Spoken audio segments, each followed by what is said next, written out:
host for this edition of the Leaders in Security interview, an initiative of the International Security Journal. Today, I'm joined by Joe Autera, CEO and President of the Vehicle Dynamics Institute, which is based in Pennsylvania, USA. Joe's career in the protective services profession began back in the early 90s, providing and managing executive protection on a freelance basis in the US and Latin America. His career also includes tenure as the Director of Security for a multinational technology concern and Vice President of Global Security Services, one of the leading providers of risk management services to multinational corporations, high net and ultra net worth family offices, and non-governmental organisations. Since 2003, he has enjoyed blending his lifelong passion for cars, his understanding of executive protection, and his affinity for security training as the President and CEO of Tony Scotti's Vehicle Dynamics Institute, more commonly known as VDI. Over the course of the past 16 years, he has collaborated with VDI's team of dedicated, passionate professionals to position the firm as a global leader in specialised security driving and executive protection training, whilst building long-term business relationships with prominent clients across the corporate, law enforcement and government sectors. Please join me in welcoming Joe Autera. Thanks, John. It's a pleasure to be here, and thank you to the International Security Journal for this great series featuring some really great people. I've really enjoyed a lot of the past episodes. Thanks, Joe. So let's kick this off with your reputation as the leading industry provider of training consultancy services relating to secure transportation and the science of vehicle driving. How has VDI evolved since Tony Scotti's foundation of the company back in 1974? Well, you know, the company, as you mentioned, founded in '74 with the Scotty School of Defensive Driving by Tony, and that was driven by world events. At that time, he was partners in a performance driving school, racing school. They would see occasionally some military, government, and private sector folks coming through the training. And Tony, who's a former Air Force NCO, as well as an amateur racer, curious by nature, starts asking why. They start talking about the things that are happening to them, primarily overseas at that point, with vehicle ambushes and attacks. And he starts realizing that what they're teaching from a performance driving standpoint isn't helping, and in some cases is compounding the problems that they face. So there's a series of events that are happening. They're driving people, no pun intended, to go out and get some training. And he realizes there needs to be a better approach to this. And so he started the Scotty School, did a lot of work down in Latin America. By the time he had sold the school in the early 90s, they had trained people from 64 different countries in 34 different countries on 5 continents. And, you know, so then we started the school in 2003 with Tony's blessing and support to carry on that legacy. And since then, you know, things have really evolved. Now, the core methodology that Tony developed and introduced back in '74 is still the same. It's based on the science of vehicle dynamics, which of course is founded upon the laws of physics, which don't change. But over time, the types of vehicles, the technology in the vehicles, our understanding of human performance has evolved. So we've really had to continue to evolve the programs that he built to keep pace with the times and what we now know about what happens in what Tony phrased or coined the phrase of behind the wheel emergency. So some of these drivers around the evolution, were they regulatory? Were they client driven? Was that the industry best practice? Can you expand a bit more upon that? It's all of the above, really, and it continues to be all of the above. So there were events that were happening, and we see them still today. You know, if you think about some of the most notable and well-studied attacks in the executive protection profession, you have Alfred Herrhausen attacked in his car with a very sophisticated roadside bomb. Hans Martin Schleyer in a very sophisticated roadside ambush. Aldo Moro, the list goes on. And then today, in that regard, You have very recently the Harfuch ambush in Mexico, the Cantu ambush several years ago. So those sort of drivers still exist. And then the regulatory driver, at least here in the US, the regulatory driver is compliance with IRS regulations in terms of the tax liability for an executive chauffeur versus a security driver, as long as you've demonstrated that there is a business-related security concern as to why you would have that driver. And then, of course, client demand. The highest risk period of time for any principal legitimately is when they are in that vehicle, because when you talk about the safety risks of potential crashes and then the security risks that coincide with them, which are clearly delineated in the book Just 2 Seconds, tremendous study on attacks and how to overcome them. It clearly shows that those risks, that compendium of risk, safety, and security for those executives is at their peak anytime they're in that vehicle being transported from point A to point B. So when we talk about business drivers, it's all of the above, as it has been for more than 4 decades now. So you mentioned before sort of human performance considerations, and it sounds like it's not just having a trained security driver, but being part of a larger, sort of more holistic security system with multiple layers, including counter surveillance. So how do you consider these external factors and real events incorporating these into your training?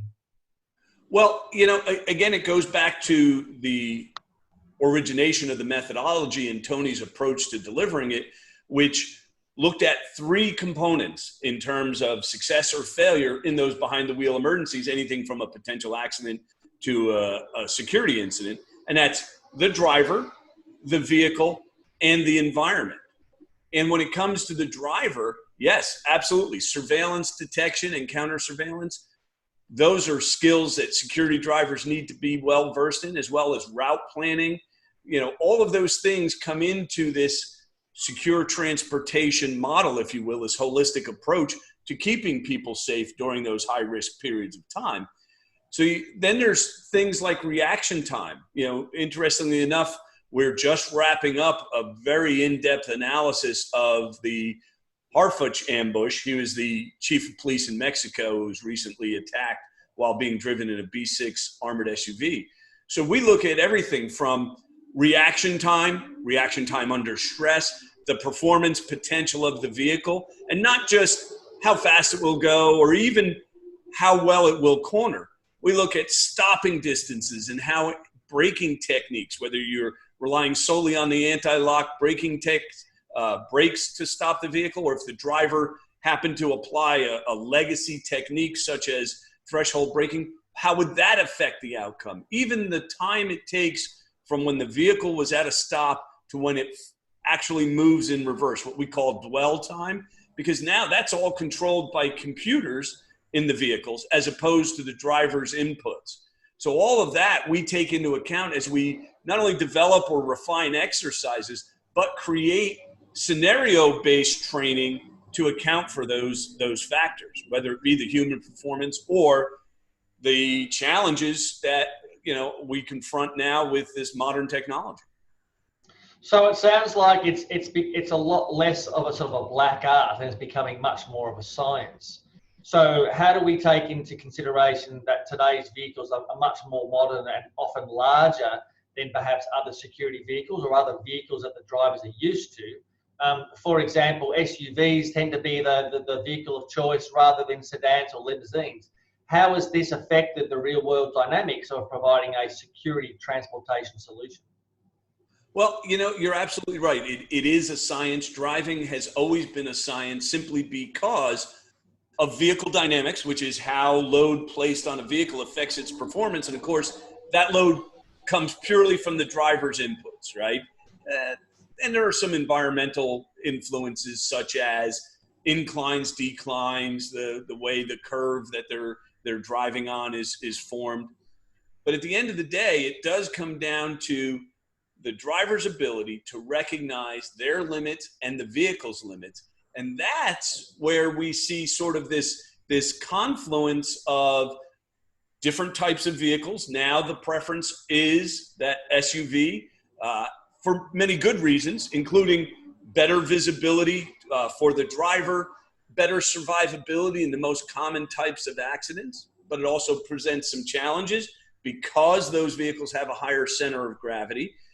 They are more susceptible to rollover crashes if drivers attempt to drive them like they would drive a sedan.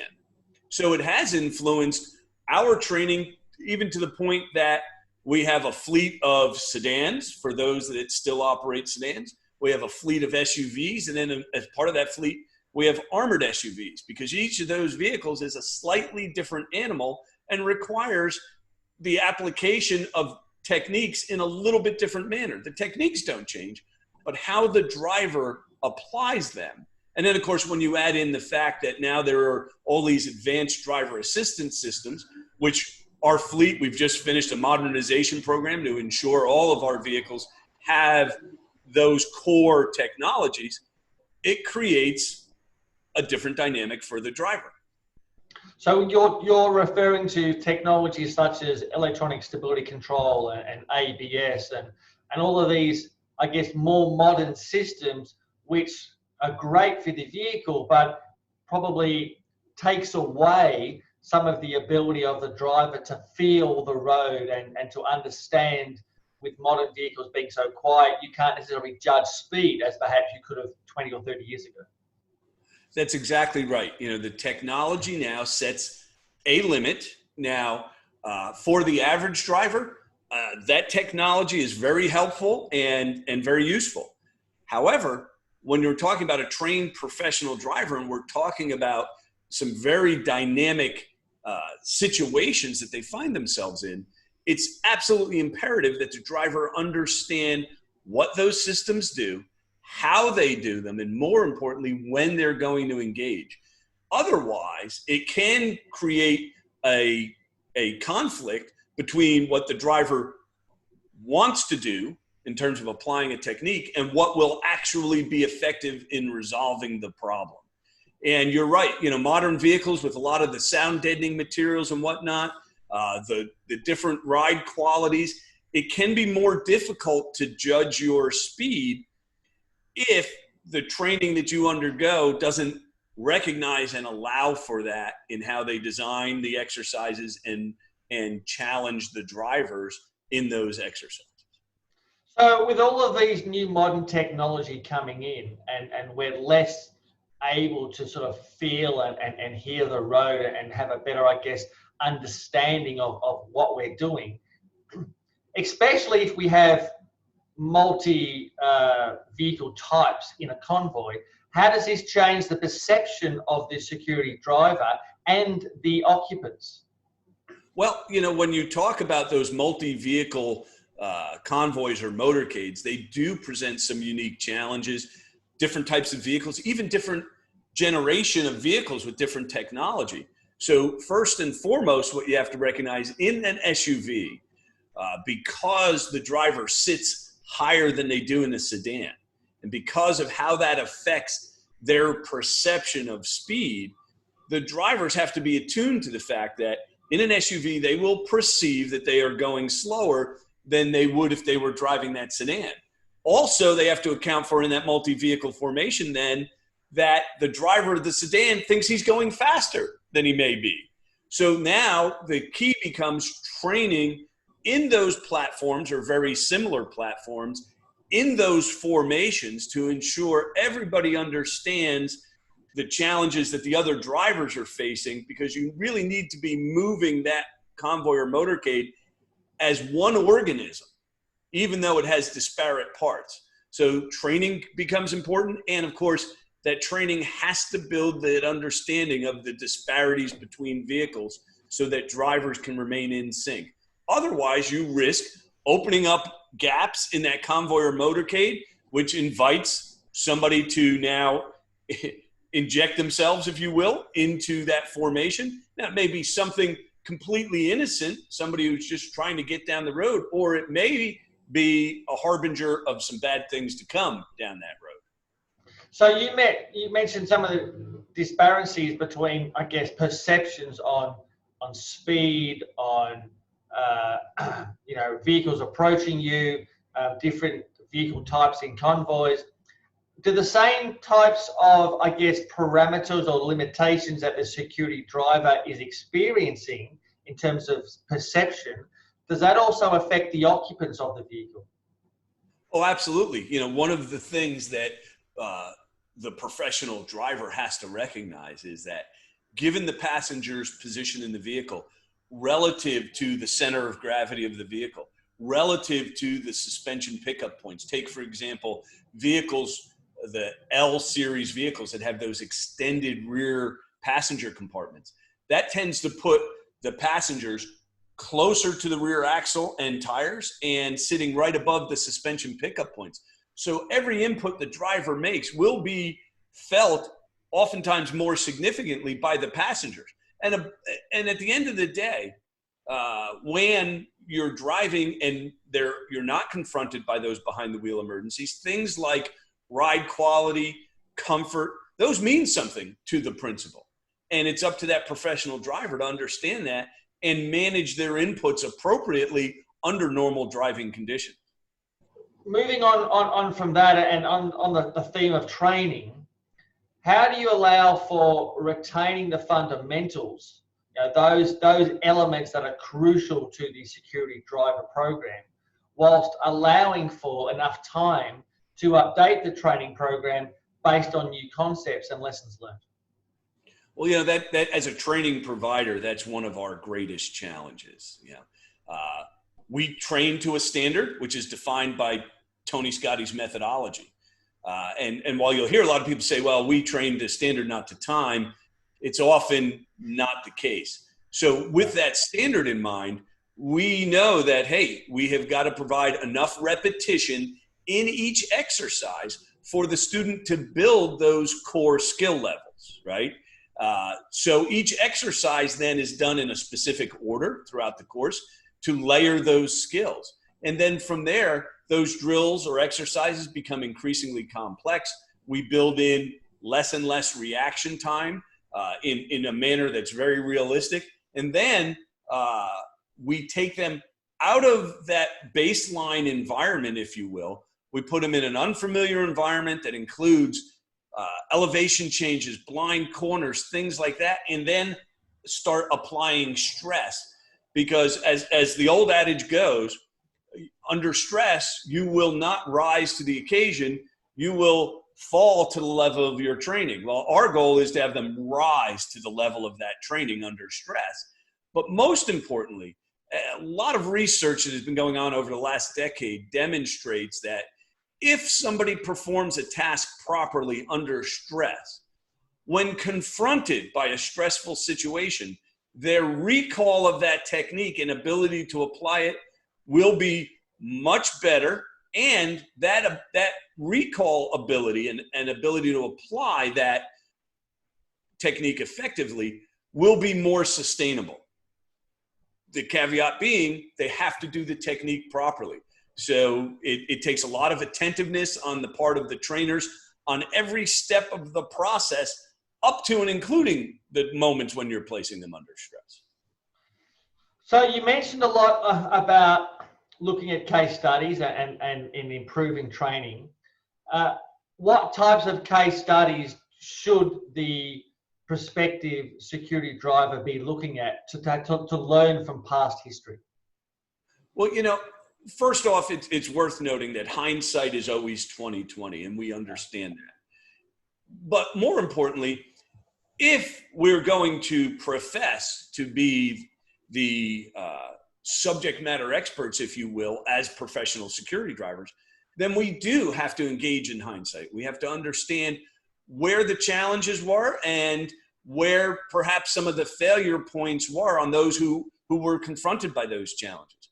So we look at case studies going all the way back to, again, some of the classics: Herrhausen, Schleyer, Morrow, Shevardnadze. The list is long but distinguished. And we look at those, but we also look at case studies where the failure point wasn't necessarily the driver or the driving. The failure point led to an attack against a target in a vehicle.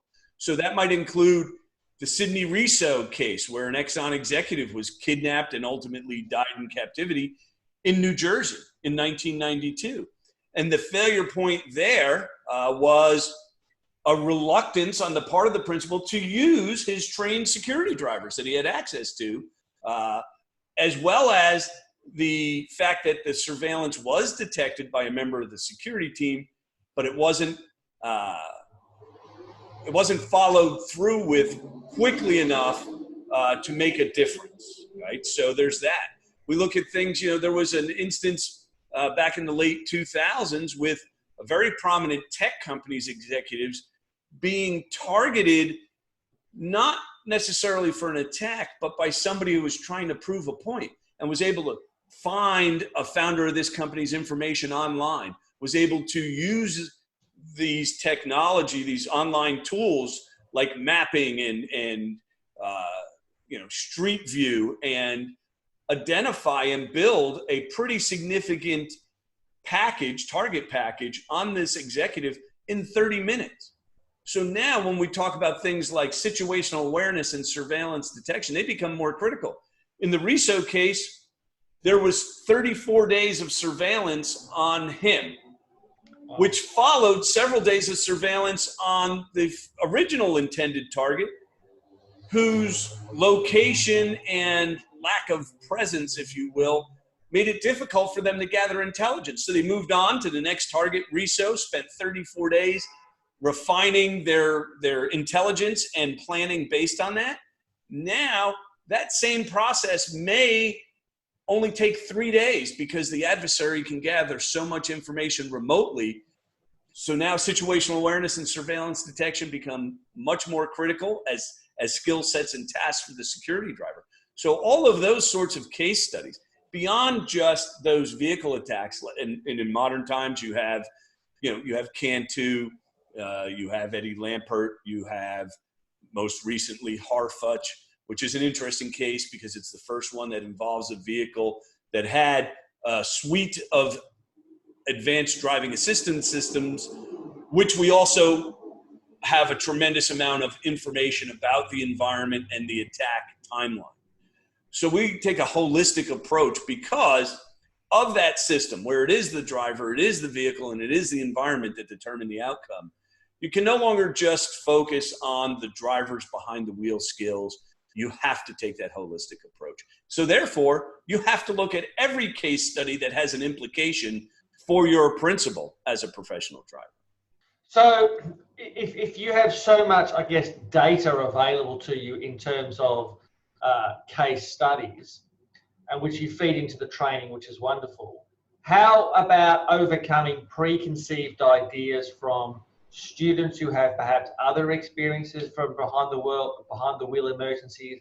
For example, they might not appreciate that multiple turns of a wheel increases weight transfer, and therefore there's subsequent effects. How do you deal with those sorts of, I guess, limitations on students' ability to sort of grasp the importance of the case studies? Well, the approach that we use, again, layered exercises that teach specific skill sets and then add to that compendium of skill. But most importantly, from our perspective, is giving the driver the opportunity to explore the environment, just like they would have to in the real world, and develop a solution. It's called an operant approach to training. It's been a cornerstone of Tony Scotty's methodology and a cornerstone of our training, where there's a point we reach where we're there to coach the student through exercises, allow them to explore and discover how they can best apply the tools we've given them, how certain techniques work better for them, say, than other techniques. So it takes a lot of focus on understanding what students' capabilities may be, and then how do you get every student up to a very high level of performance. And I have to be honest with you, it is an evolution. Our instructors, are constantly, when we're not out on the track, we're constantly testing our hypothesis, testing exercises that replicate those case studies based on the information we have on hand. And of course, challenging the very core concepts of our training. You have to challenge that. The risk you run in not challenging your own thinking based on what we know is happening in the world is you become, as we refer to it, the self-licking ice cream cone. And sooner rather than later, you will run out of ice cream. And that's a disservice to our students. Look, that's excellent, Joe. We're going to have to pause there for time. So stay tuned because this is only episode 1. Shortly, you'll see uploaded to the website episode 2 with Joe. So stand by for more. Thanks, Joe. Thank you, John. Looking forward to episode 2.